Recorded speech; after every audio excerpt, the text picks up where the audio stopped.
Baik, terima kasih atas kesempatan waktunya. Saya Mika yang melamar sebagai posisi ARD. Saya izin menjawab pertanyaan yang pertama.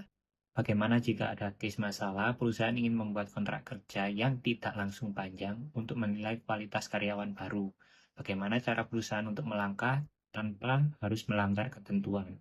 Menurut saya, kebutuhan perusahaan untuk mengevaluasi kualitas karyawan baru dapat dilakukan dengan cara untuk memberikan karyawan dengan status PKWTT dengan masa percobaan atau yang bisa disebut sebagai probation.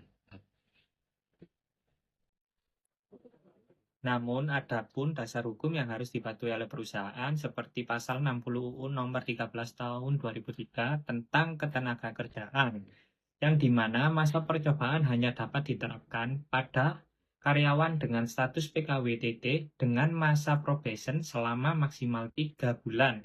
Untuk pekerja dengan status PKWT atau kontrak, perusahaan dilarang memberikan masa probation terhadap karyawan tersebut. Baik, selanjutnya langkah yang akan saya ambil, yang pertama yaitu melakukan proses rekrutmen dan seleksi yang lebih ketat. Yang kedua, melakukan masa probation kepada karyawan PKWTT selama maksimal 3 bulan. Yang ketiga, menetapkan KPI atau target kerja yang jelas selama masa probation. Yang keempat, melakukan evaluasi berkala terhadap disiplin, kompetensi, produktivitas, dan perilaku kerja. Yang kelima, jika hasil evaluasi tidak memenuhi standar perusahaan, hubungan kerja dapat diakhiri sesuai ketentuan yang berlaku. Menurut saya, dengan cara tersebut, perusahaan tetap dapat menilai kualitas kinerja karyawan secara objektif tanpa harus melanggar peraturan perundang-undangan tentang ketenagakerjaan.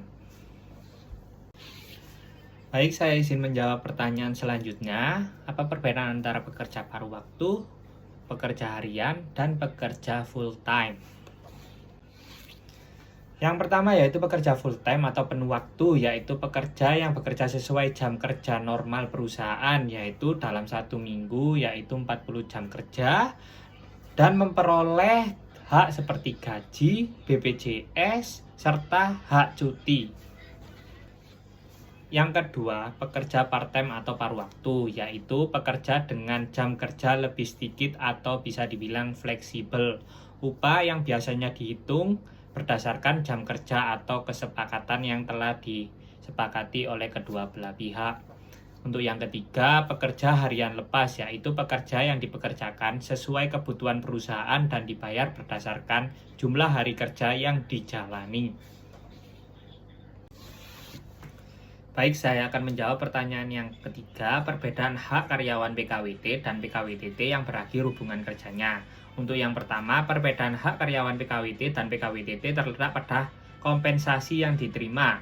Karyawan PKWT kontraknya berakhir berhak mendapatkan uang kompensasi sesuai masa kerja yang telah dijalani. Sedangkan karyawan PKWTT mengalami pemutusan hubungan kerja atau PHK berhak mendapatkan pesangon, uang penghargaan masa kerja, dan uang penggantian hak sesuai peraturan ketenagakerjaan yang berlaku.